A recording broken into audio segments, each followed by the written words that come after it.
बोलो सतगुरुदेव की जय। बंदी छोड़ कबीर साहेब की जय।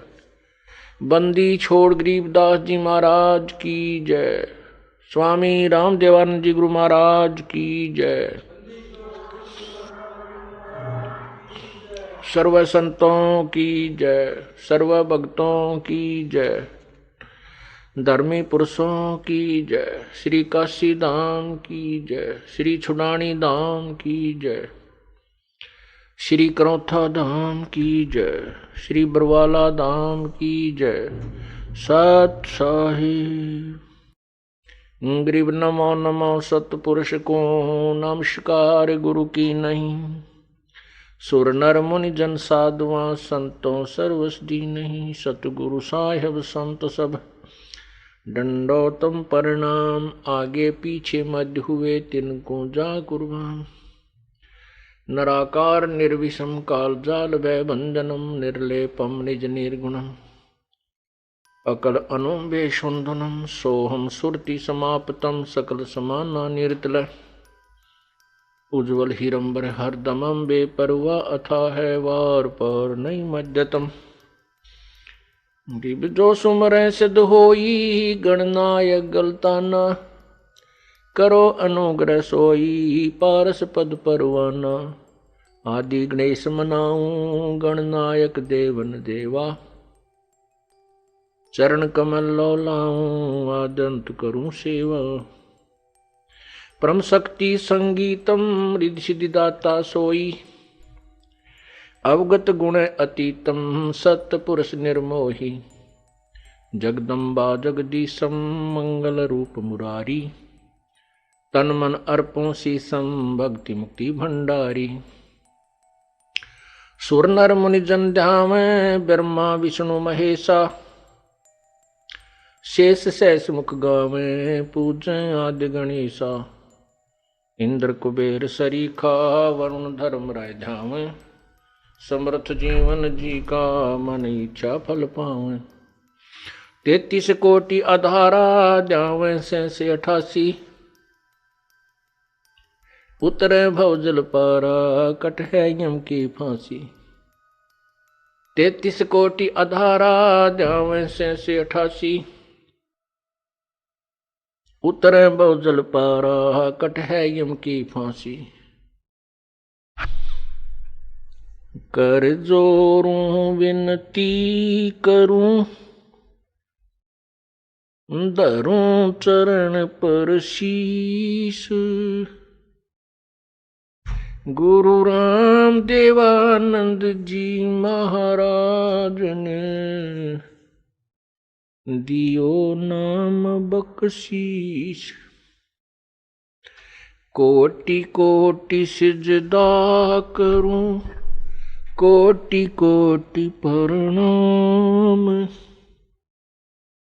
चरण कमल में राखियो मैं बांधी जाम गुलाम।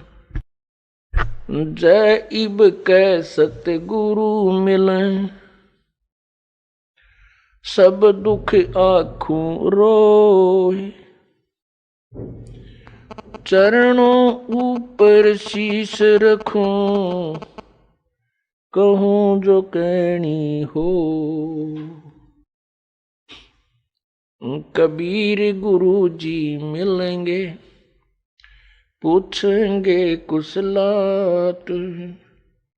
आद्य अंत की सब कहूं अपने दिल की बात। गुरु जी तुम ना भूलियो। गुरु जी तुम ना भूलियो चाहे लाख लोग मिल जाएं। हमसे तुमको बहुत है तुमसे हमको नहीं। तुम्हारे विसारे क्या बने मैं किसकी शरण में जाऊं। शिव ब्रंच मुनि नारदा तिनके हृदय न समाऊं। अब गुण किए तो बहुत किए, करत न मनी और। बामे बंदा बख्श दियो, बामे गर्दन उतार। अब गुण मेरे बाप जी, बख्शो गरीब नवाज। जो मैं पूत कपूत हूँ, बोर पिता को लाज। मैं अपराधी जन्म का, नक्सक बड़े विकार। तुम दाता दुख भंजना, मेरी करो संभार।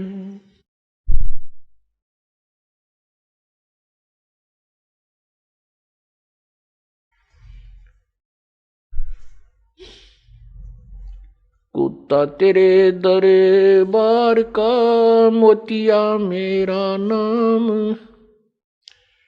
गले प्रेम की जेवड़ी, जहाँ खेचो वहाँ जाऊं। तो करो तो बावड़ू, दूर दूर करो तो जाऊं। जो राखो तो ही रहूं, जो देवो सो खाऊं।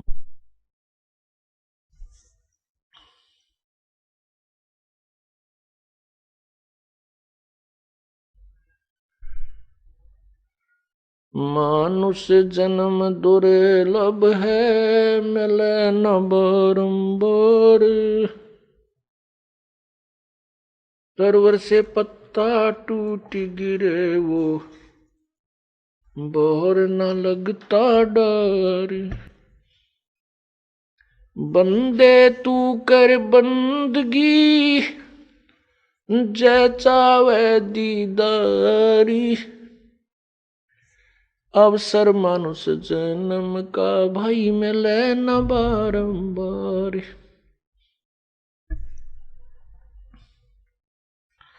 मानुष जन्म पाके, नहीं रटे हरि नाम। जैसे कुआ जल बिना, फिर बनवाया क्या काम। मात पिता मिल जाएंगे, 184 माँ। सतगुरु सेवा और बंदगी, भाई फेर मिलन की ना।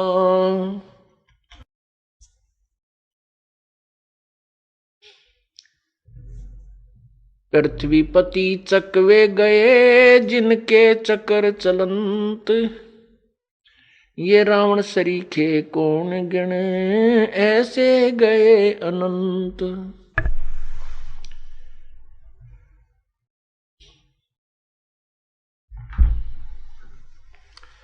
मर्द गर्द में मिल गए, वो रावण से रणधीर। कंस के सी चाणूर से, हिरण्यकशिपु बलबीर। तेरी क्या बुनियाद है, जीव जन्म धर लेत। गरीब दास हरि नाम बिना, खाली रह जा खेत।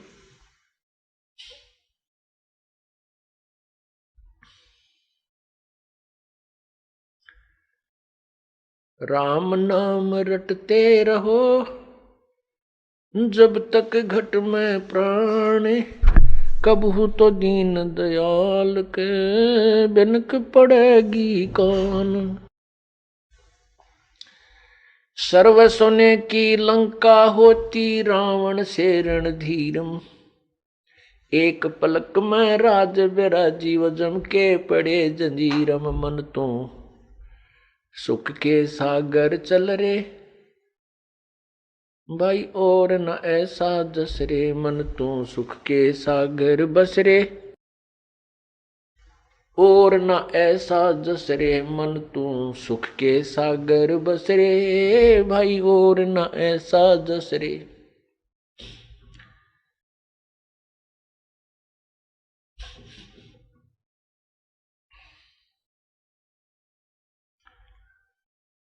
परमपिता परमात्मा, सारी सृष्टि के रचनहार, कुल मालिक, कबीर देव, कबीर परमेश्वर, कबीर प्रभु, अल्लाहु अकबर, अल्लाहु कबीर, अल्लाह कबीर, हक्का कबीर, या इसको कहो रब्बा कबीर, रब कबीर, अपनी अपनी भाषाओं में अपने क्षेत्रीय ज्ञान के अंदर उस परम पिता के नाम है। उनका वास्तविक नाम कबीर देव है। कबीर देव, कबीर साहब, देव माने साहब, परमात्मा, परमेश्वर। वेदों में से कबीर देव, कबीर अग्नि, कबीर मितोजा, अमितोजा, कबीर अमितोजा। अमितोजा का अर्थ होता है जिसकी शक्ति का कोई वार पार ना हो। कबीर अमितोजा अर्थात जिसकी शक्ति का कोई वार पार नहीं है, वो परमात्मा कबीर है, कबीर है। वेदों में कबीर देव, कबीर अग्नि, कबीर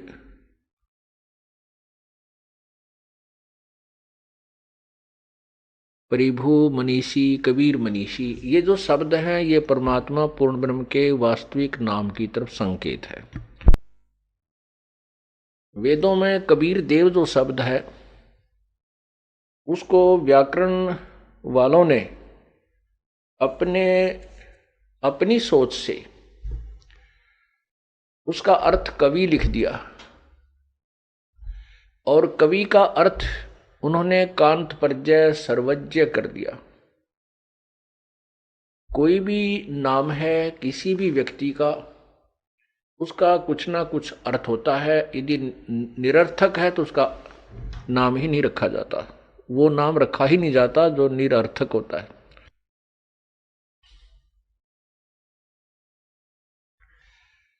क्योंकि वेद भाषा जो है ये प्रभु दत्त है, और व्याकरण भाषा को समझने के लिए अन्य विद्वानों द्वारा अपनी ही अटकलबाजी है। व्याकरण गलत हो सकती है, भाषा गलत नहीं है। भाषा जिसने बनाई है वही बता सकता है। क्योंकि कवि, यदि कवि का अर्थ करें तो कवि एक काव्यकार होता है,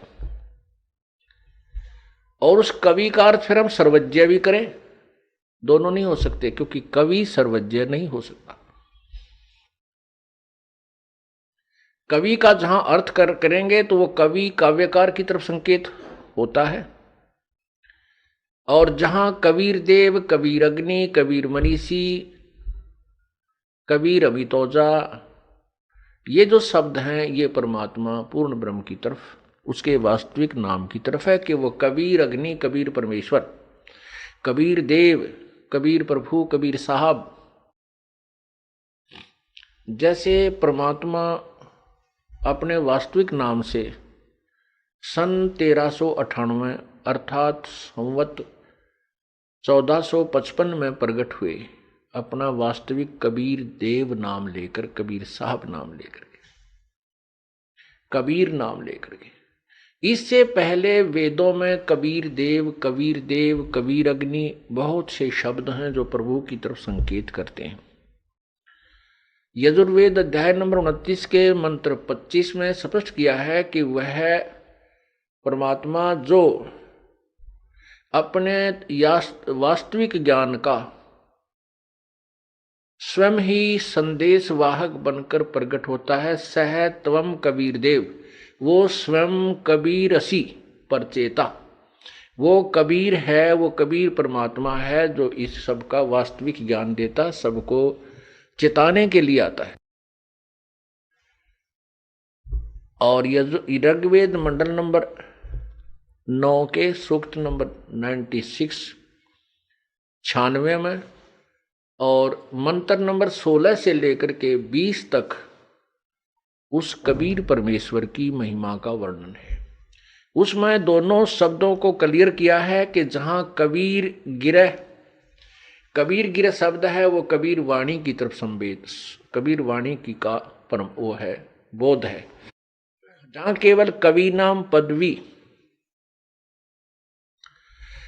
उसके बारे में लिखा है कि जो पूर्ण परमात्मा कबीर है वो प्रसिद्ध कवि भी की उपाधि भी प्राप्त करता है, क्योंकि वो अपनी महिमा यानी परमात्मा पाने की अपनी महिमा को ही वो काव्यों के माध्यम से, लोकोक्तियों के माध्यम से, निवचनानी लोकोक्तियों, शब्द, दोहों के माध्यम से, श्लोकों के माध्यम से उच्चारण करके बोलता है, ऊंची आवाज में गरजता हुआ बोलता है। इसलिए उसको प्रसिद्ध कवि की उपाधि दे दी जाती है, लेकिन वो होता है परमात्मा ही। मंडल नंबर, ऋग्वेद मंडल नंबर 9 सूक्त नंबर 96 में मंत्र नंबर 16 में कहा है कि हे परमात्मा, आप अपने उस वास्तविक नाम के विषय में जानकारी दें जिससे हमारा इस प्राणियों का कल्याण हो। उसके 17वें में कहा है कि वो कबीर परमात्मा है और वो उच्चारण करके अपनी महिमा को स्वयं ही बोलता है, गरज गरज के बोलता है। कबीर ग्रह वो कबीर वाणी, और उनके फिर 18 में लिखा है कि वो परमात्मा तीसरे मुक्ति धाम में विराजमान है, तेजो में शरीर युक्त है, और वो परमात्मा जब बालक रूप धारण करके आता है, बड़ा होकर के अपनी महिमा की वाणी स्वयं ही उच्चारण करता है। उससे संत रूप में प्रगट अर्थात ऋषि रूप में प्रगट परमात्मा के द्वारा उच्चारण की गई उन वाणी, वो कबीर ग्रह कबीर वाणी उनके अनुयायियों के लिए बहुत प्रिय होती है, आनंददायक होती है, स्वर्ग के तुल्य आनंददायक होती है। उनके उसके अनुयायी जो उसकी वाणी को, उनके ज्ञान को ग्रहण करके उनका अनुसरण करते हैं, उनके अनुसार साधना करते हैं, फिर उस वाणी को बड़े प्यार से श्रद्धा के साथ उच्चारण करते हैं, पढ़ते हैं।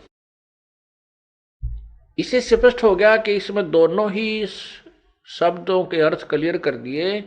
कबीर गिरह कबीर वाणी, हम उसको कबीर वाणी बोलते हैं, कबीर प्रभु की, और वो अमर परमात्मा ही होता है जो प्रसिद्ध कवि की भी पदवी प्राप्त करता है।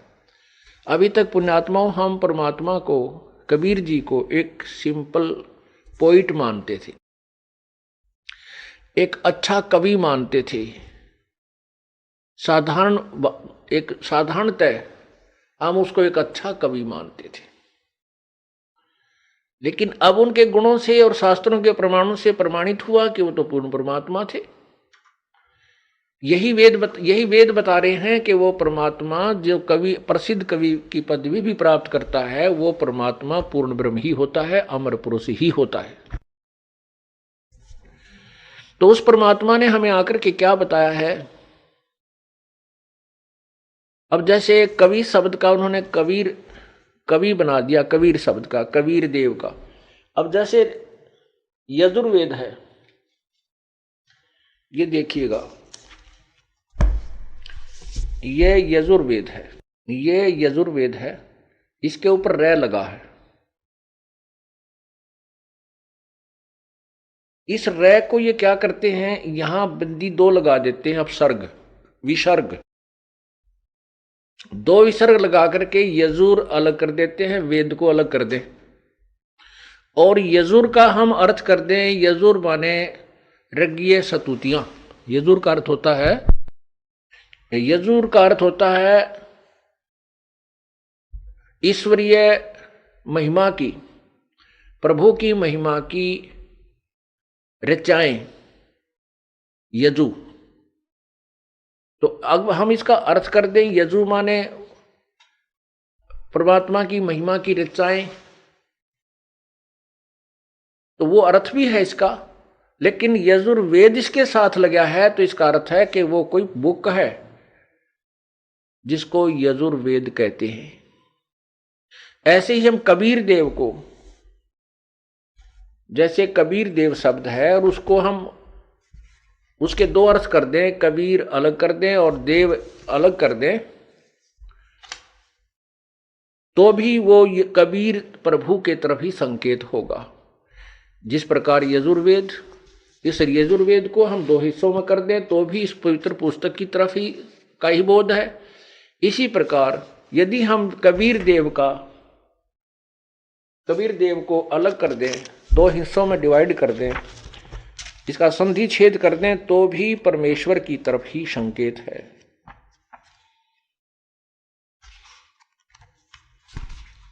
ये देखिएगा, ये परमेश्वर का सार संदेश बुक के अंदर आपको इसकी विस्तृत व्याख्या मिलेगी दूसरे अध्याय में।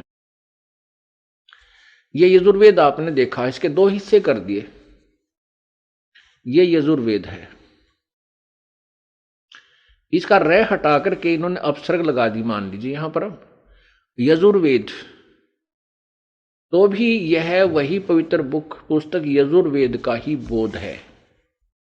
इसी प्रकार यहां कबीर देव वेदों में,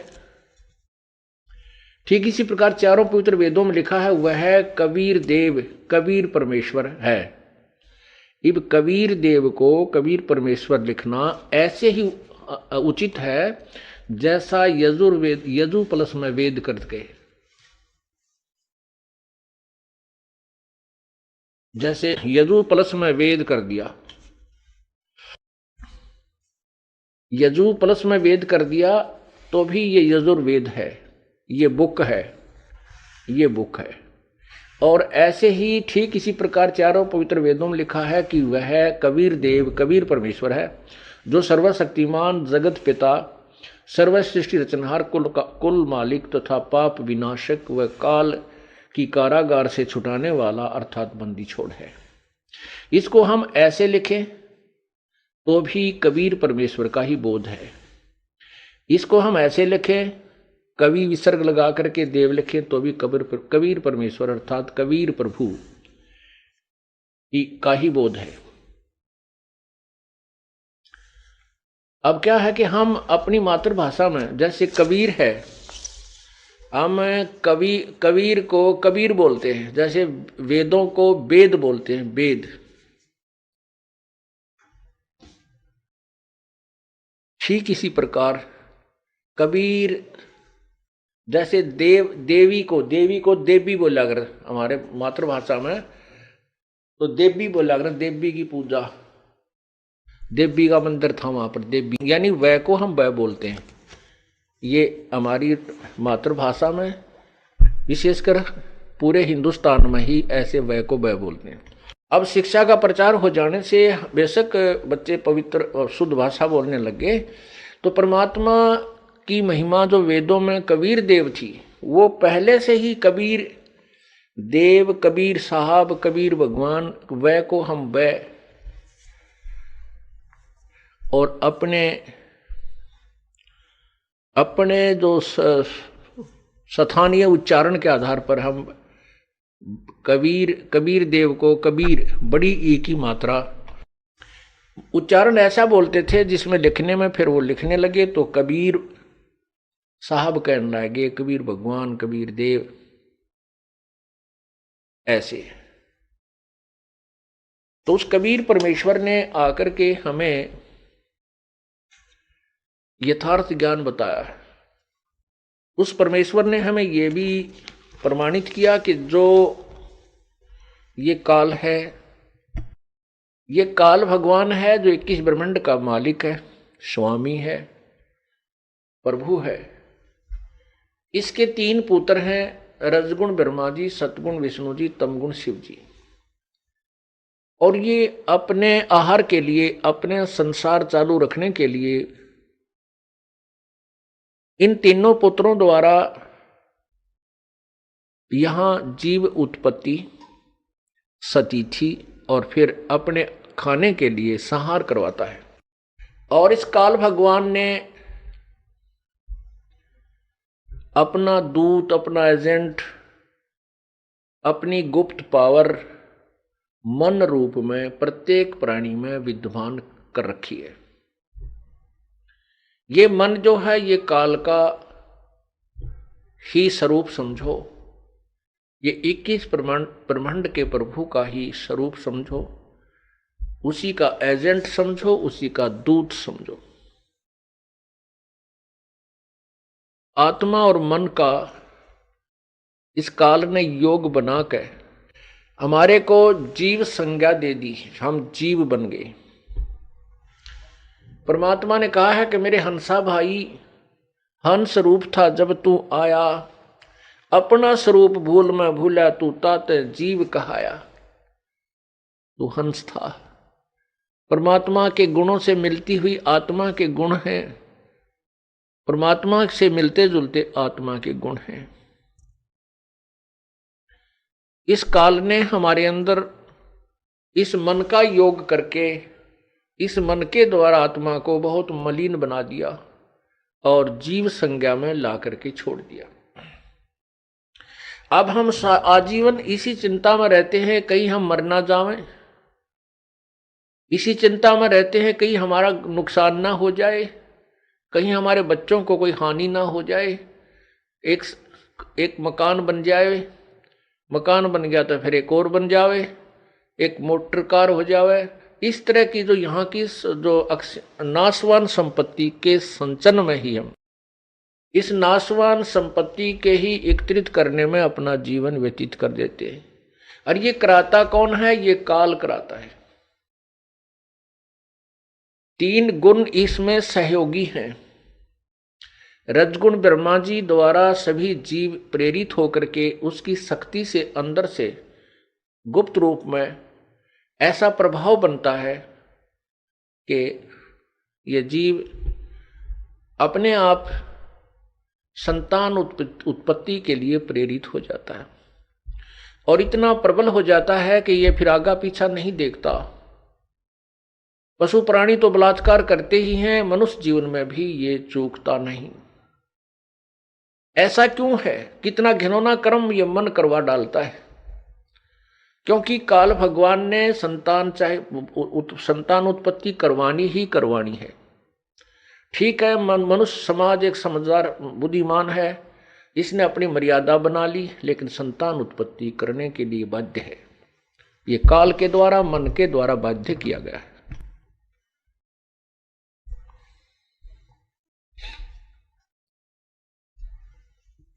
परमात्मा ने क्या बताया है अपनी अमृतवाणी में?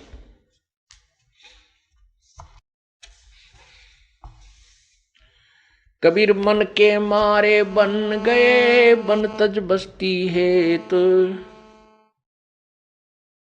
श्रृंगी रसी से पाकड़े, ये मन हेला देत।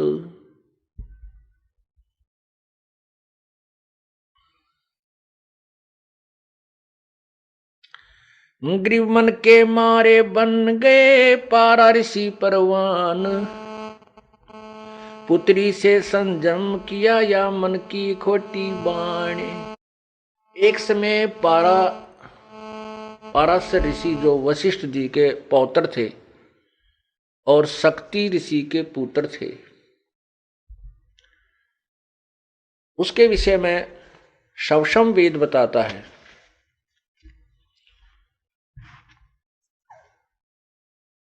कि वो उसकी शादी हुई, विवाह हो गया। विवाह होने के बाद उसको पता चला कि उसके पिता को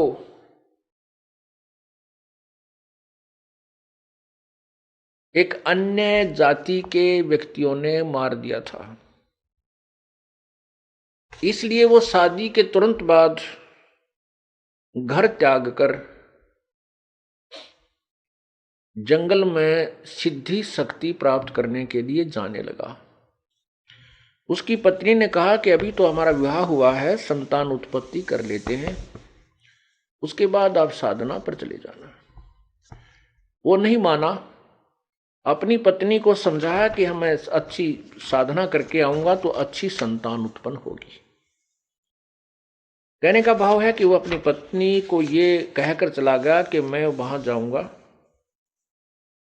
जंगल में और कुछ दिन साधना करने के बाद मैं अपनी सुक्रम शक्ति तेरे पास भेज दूंगा किसी कौवे के माध्यम से, और वो मंत्रित होगी, आप विधिवत उसे ग्रहण करना, वो उससे तुझे संतान उत्पन्न हो जाएगी।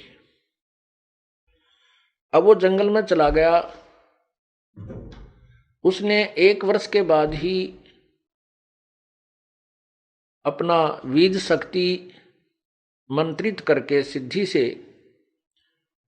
सिद्धि एक ऐसी प्रबल शक्ति होती है, वो कुछ नक्षत्र के स्थान को जो ना वातानुकूल बना देती है। उसने एक पीपल के पत्ते पर, वृक्ष के पत्ते पर बीज शक्ति को रखा और उसको पैक किया। एक कव्वे को समझाया कि तू मेरी पत्नी को देख रहा, उस पर एक ताड़ पत्थर के ऊपर पूरा लेख लिख दिया। वो कौवा उसकी बीज शक्ति को लेकर जा रहा था। एक दरिया के ऊपर से गुजर रहा था। दूसरे कौवे ने सोचा ये कोई मांस का टुकड़ा लिए जा रहा है। उस दूसरे कौवे ने उसके ऊपर आक्रमण कर दिया। उनकी छीना झपटी में वो उस पात्र में पैक वीर्य दरिया में गिर गया। वो एक मछली ने खा लिया, उस मछली के गर्भ रह गया। 9 महीने के बाद एक मछियारे ने, जो नाविक का काम भी करता था, वहां व्यक्तियों को आर पार निकाल देता था दरिया से, मैं अपनी मेहनताना करता था, मजदूरी करता था, नाविक था। उस मल्लाह ने एक मछली पकड़ी, उसको काटा। वो काफी फूली हुई थी। उनको पता होता था कि इसमें या तो ये गर्भवती है या फिर इसने कोई वस्तु अंदर ग्रहण की हुई होती है। कई बार मछलियों में का स्वभाव है, किसी का गहना जेवरात गिर गया उसको भी खा जाती थी। ये लोग ऐसे काटा करते थे। उसने धीरे धीरे उसको काटा तो देखा उसमें एक सुंदर लड़की है। उस लड़की को उसने पाला पोसा, वो 12, 14, 13 वर्ष की होगी। और वो लड़की खाना लेकर के अपने पिता के पास आती थी। जिसमें पिता खाना खाता था और कोई यात्री आ जाता था तो वो लड़की उसको दरिया से पार कराती थी। ऐसे ही 13-14 वर्ष साधना करके जब पाराशर ऋषि वापस आ रहे थे, उस समय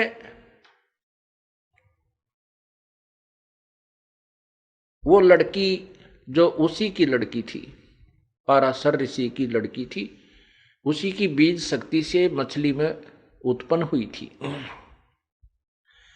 वो लड़की खाना लेकर के अपने नाविक पिता की, यानी पालक पिता की, वो पालक पिता था, जन्म देने वाला पिता नाविक नहीं था, मल्लाह नहीं था। वहां खाना लेकर गई हुई थी, रोटी लेकर गई हुई थी, तो मल्लाह खाना खा रहा था। उधर से पाराशर ऋषि अपने घर में जाकर के जाने की धुन में था। जंगल से आ रहा था और शहर की तरफ उसने जाना था। तो उसने आकर के मल्लाह से कहा कि मल्लाह मुझे शीघ्र दरिया से पार कीजिए। अब उस मल्लाह को पता होता था वहां मल्लाहों को कि भाई इधर से जो ऋषि लोग आते हैं वो एटम बम बनकर आते हैं, वो सिद्धियां युक्त आते हैं। यदि उनके अनुसार अनुकूल काम नहीं किया गया तो ये श्राप दे करके सर्वनाश कर सकते हैं। इतनी इनके पास सिद्धियां होती हैं। इन बातों को प्रतिदिन अपने माता पिता से भी, वो लड़की जो पालक माता पिता से, वो लड़की, उसका नाम मछोदरी रख दिया। मछोदरी माने मछली के उदर से उत्पन्न होने वाली, मछली के पेट से उत्पन्न होने वाली मछोदरी। वो मछोदरी भी उस पालक माता पिता से सुना करती थी कि ये सिद्ध ऋषि बड़े श्राप दे देते हैं, जिसको श्राप देते उनका विनाश हो जाता है, जिनको आशीर्वाद देते वो फल जाते, उनको लाभ बहुत होता है। इससे वो लड़की भी पूर्ण परिचित थी। जो ही वो पाराशर ऋषि वहां पहुंचे, उसने मल्लाह से कहा कि मुझे दरिया से पार करो। मल्लाह कहने लगा, रिसीवर मैं आहार कर रहा हूं और भोजन से उठना अनदेव का अपमान है। इससे ऋषि लोग भी परिचित थे, क्योंकि पहले अकाल बहुत गिर जाते थे, परमात्मा तुरंत सजा दे देता था, पापी लोग थोड़े होते थे। तो उसने कहा कि आप अपनी कन्या को भेज दीजिए, मुझे बहुत जल्दी जाना है। तो उसको पता था कि अब इसका ना नहीं किया जा सकता। उसने अपनी लड़की से कहा, बेटा आप महात्मा जी को परले पार कर आइए। अब परमात्मा कहते हैं,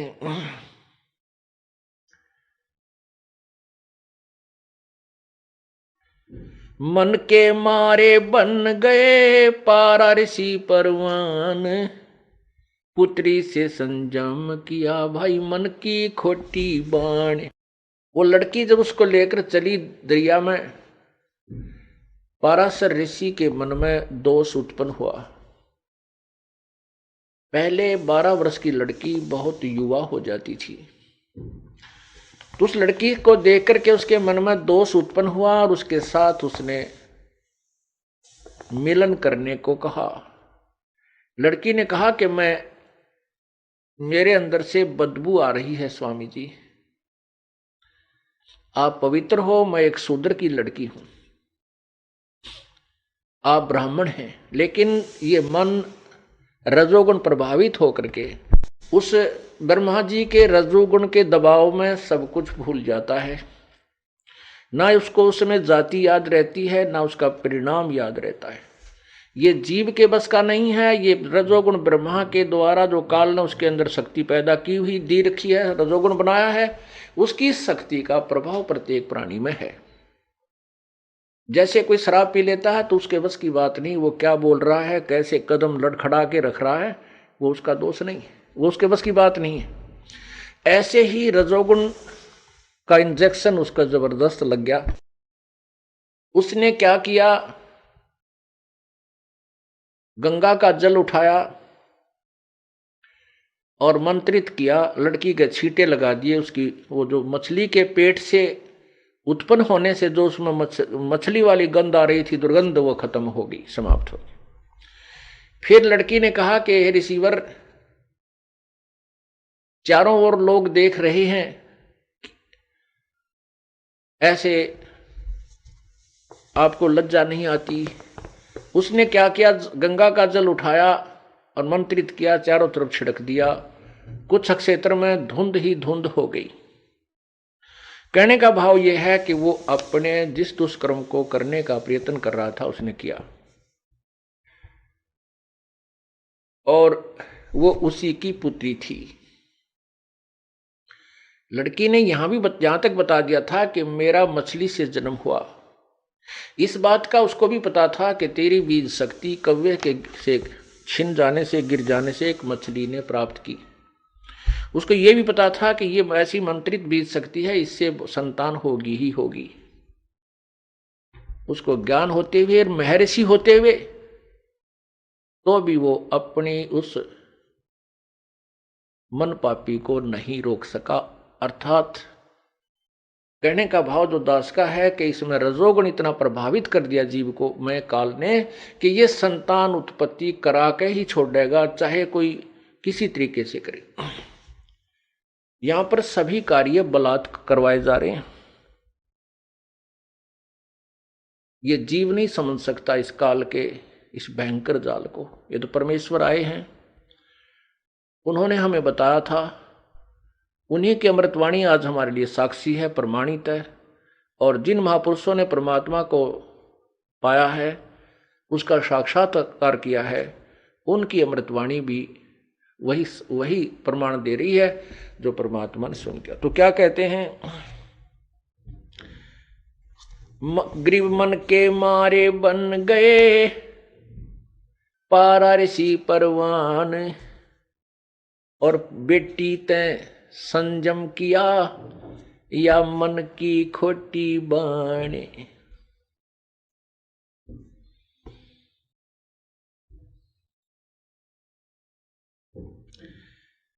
ग्रीव सुरपति का तो मन चला, गौतम ऋषि की नार, इंद्र सेंस बग हो गए, लगी चंद्र मृग छार। सुरपति देवताओं के राजा में भी यही गंध भरा हुआ है। सुरपति देवताओं का मालिक, देवताओं का स्वामी, देवराज इंद्र अपने गुरुदेव बृहस्पति की पत्नी के साथ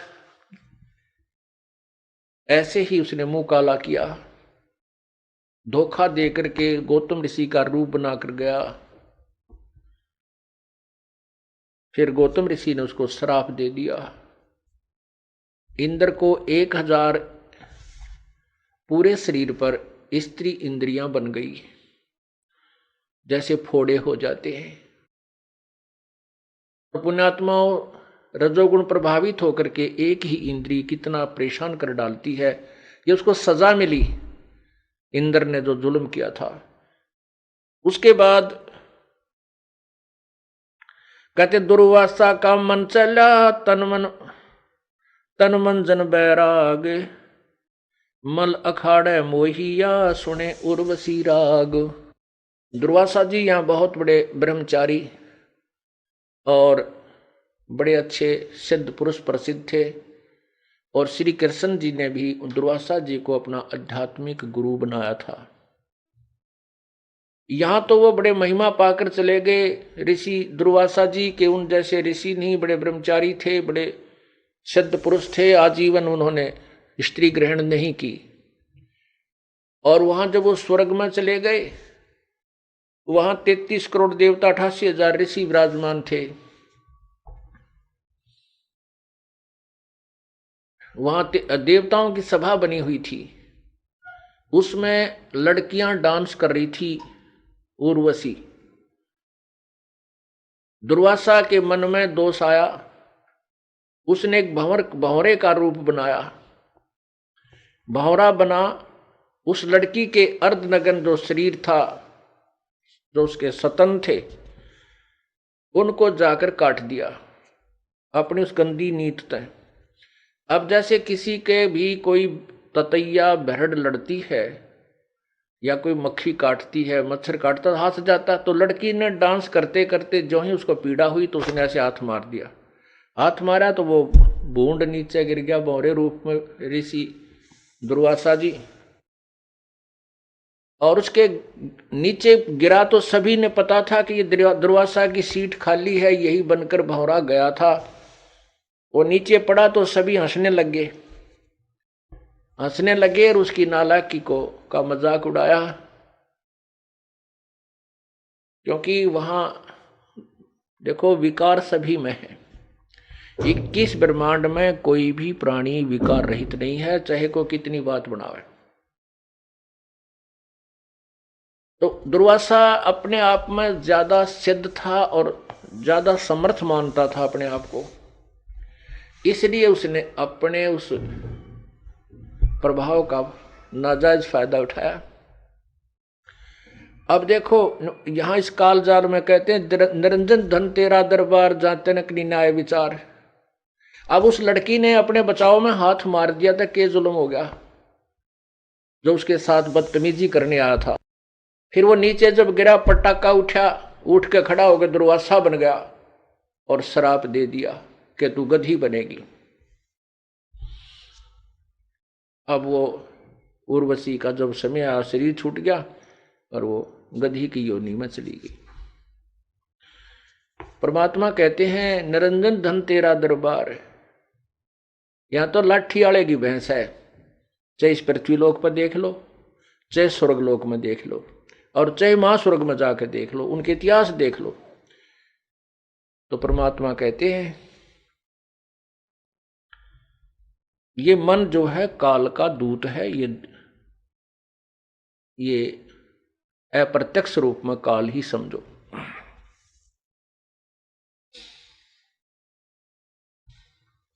ग्रीव दुर्वासा का मन चला, तन मन जन बैराग, मल अखाड़े मोहिया, सुने उर्वशी राग। ब्रह्मा का आसन डिगा, बड़ा कहो और बड़ा को कौन। गरीब ब्रह्मा का आसन डेगा और बड़ा को कौन। मन के मारे मुनि बहे अनहोनी हर होन। गरीब शंकर अडिग अडोल है जाके मन की बूझे। शंकर का पारा चला हरदम मन से लूझे। गृह विष्णु विशंबर मोहिया पकड़े हैं भगवान। अंत कलाधर अवतर मन की गई न बाणे।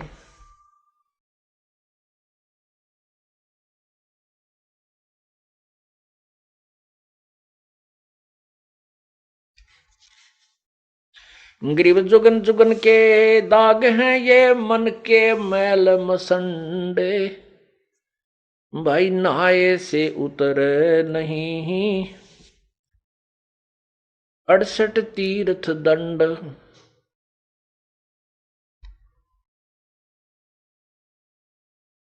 ग्रीब जुगन जुगन के दाग हैं ये मन के मैल विकार। धोए से नहीं जाते हैं ये गंगा नहाया केदार।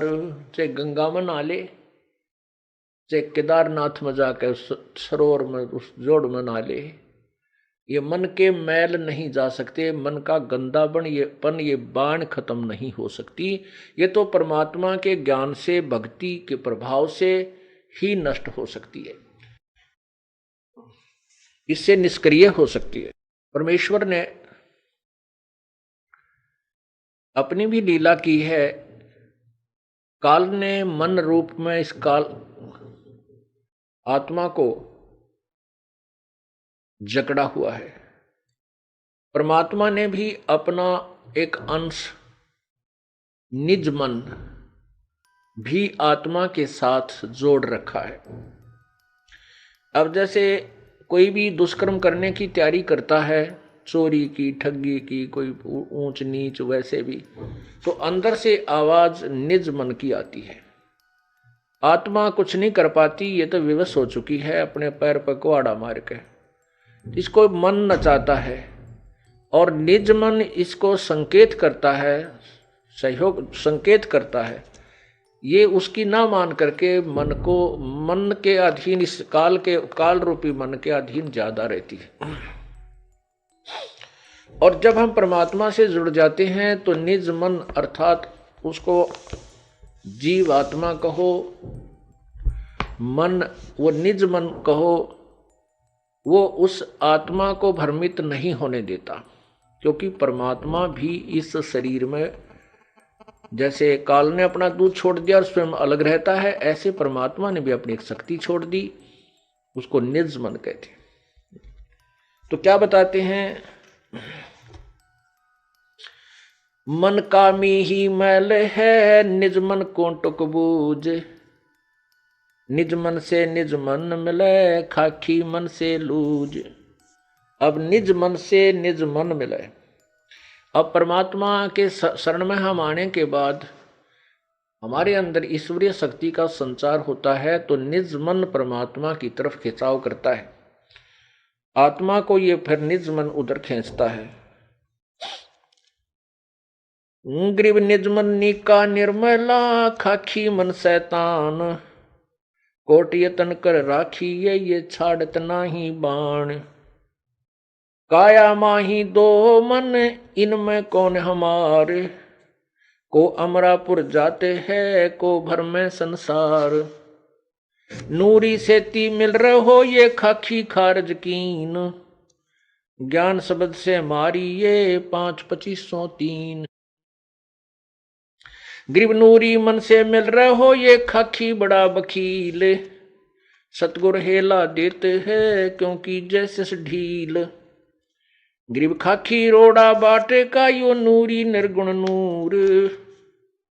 इस उसमें बहु अंतरा खाखी से रहो दूर।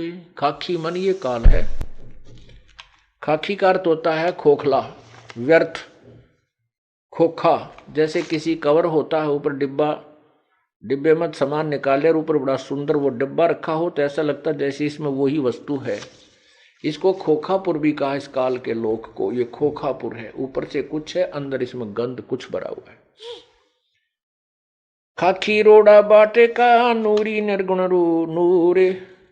इस उसमें बहु अंतरा, खाकी से रहो दूर। खाकी मन खैला भया, खाता है नित नित खेत। नूरी रखवाला रखो हो, हटके प्रेम सहेत। अब परमात्मा कहते हैं, जब हम प्रभु पूर्ण परमात्मा के ज्ञान से परिचित हो जाते हैं, उस समय इस मन को हम कैसे मारते हैं, कैसे इसका जो बचाव करते हैं, इससे क्या बताते हैं। रोहो रो हरे मन मारूंगा, ज्ञान खड़क संघारूंगा। डामा डोल न हूजे रे, तुझको निज धाम न सूझे रे। सतगुर हेला देवे रे, तुझे भवसागर से खेवे रे। 84 तुरत मिटावे रे, तुझे जम से आन छुड़ावे रे। कहा हमारा की जय रे, सतगुरु को सिर दी जय रे।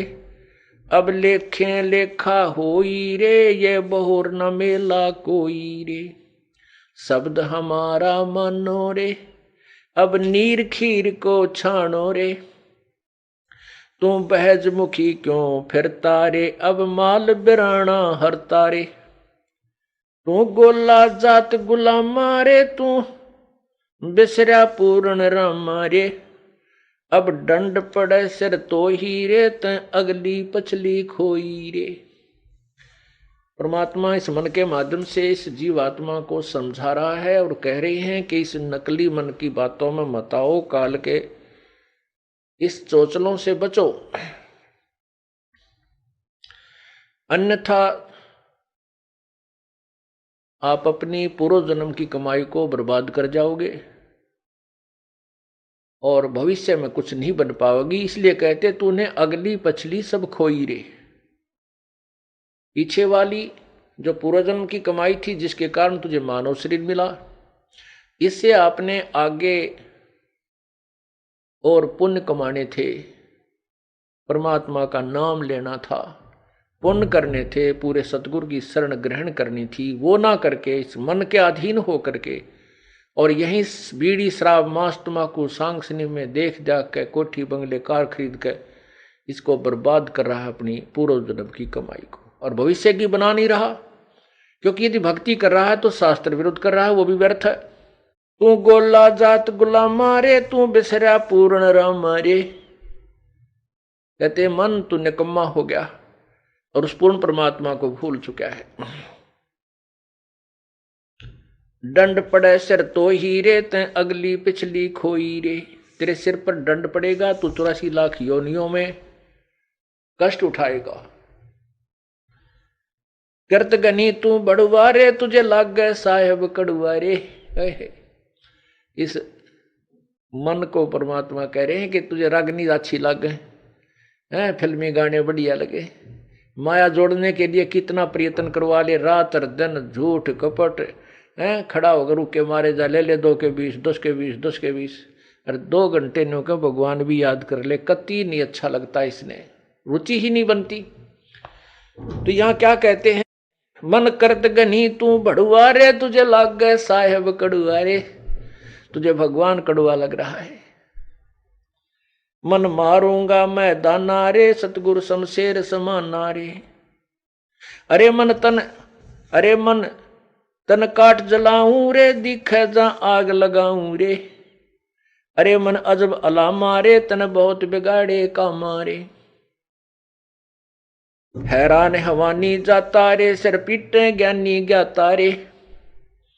कहते इतना उस्ताद है ये काल का एजेंट मन। ज्ञानी और ज्ञाता बड़े बड़े ऋषि सभी सिर पीट रहे हैं, इनसे ऐसी ऐसी भयंकर गलतियां करा देता है और संसार में निंदा के पात्र बनते हैं और फिर ये पछताते रहते। कबीर मन के मते ना चालिए, मन है पक्का दूत, ले छोड़े दरिया में फिर जावे हाथ से छूट। अब जैसे विश्वामित्र तप कर रहा था, इंद्र ने उर्वशी भेज दी, उसके साथ रही पत्नी रूप में, फिर एक कन्या का जन्म दे करके उस नवजात कन्या को उसी के पास छोड़कर चली गई और कह दिया, ऋषि जी तेरा और मेरा इतना ही संयोग था, पाल तेरी बेटी ने, तू काय का ऋषि है, घर से चला था क्या करने के लिए और यहां कर बैठा क्या, ऐसा कहकर वह निकल गई। उसका नाम शकुंतला रखा। उसको फिर कण्व ऋषि के पास विश्वामित्र ने छोड़ा। उसके बाद फिर साधना की, फिर ब्याह करवाया। परमात्मा कहते हैं जब तक हम परम पिता कबीर परमेश्वर की शरण में नहीं आएंगे, यो काल दाव लगाया रहता है, छोड़ देता मन को खुला। यो पता नहीं कितनी साधना करने कहाँ जाता है, किसी ऋषियों से मिलता है, वो जैसे उसको ज्ञान दे देते हैं वो डट कर साधना करता है, उससे एटम बम बन जाता है। कुछ सिद्धि आ जाती है, सिद्धि आने के बाद फिर ये किसी की नहीं मानता, चाहे भगवान आकर समझा दे कबीर साहब, फिर नहीं मानता। थोड़ा सा कोई प्रभु बन जाए, 20 30 50 100 200 शिष्य बन जाए, फिर ये नहीं मानता। गधा बनना मंजूर है, चाहे उसने सबस्ट दिखा दे के देख तेरे साथ ऐसे बनेगी, तो नहीं मानता। परमात्मा कहते हैं राज तजना सहज है, सहज त्रिया का नेह, और मान बड़ाई ईर्षा वही दुर्लभ तजना ये। तो काल ने तो हमारे नाना प्रकार के फांस बांध रखे हैं कि किसी न किसी में तो यू जकड़ा ही रहेगा। वो तो परमात्मा आते हैं, सभी बंधन काट देते हैं, इसलिए वो बंदी छोड़ कहलाते हैं। अमर करूं सतलोक पठाऊं, तात बंदी छोड़ कहाऊं। परमात्मा कबीर जी कहते हैं अमर करूं और सतलोक पठाऊं, तात बंदी छोड़ कहाऊं। काल के सभी बंधन कटने के बाद ही हम अमर होंगे। वो अमर बंदी छोड़ यानी हमारे बंधनों को काटने वाला, छुड़वाने वाला वो कबीर ही है।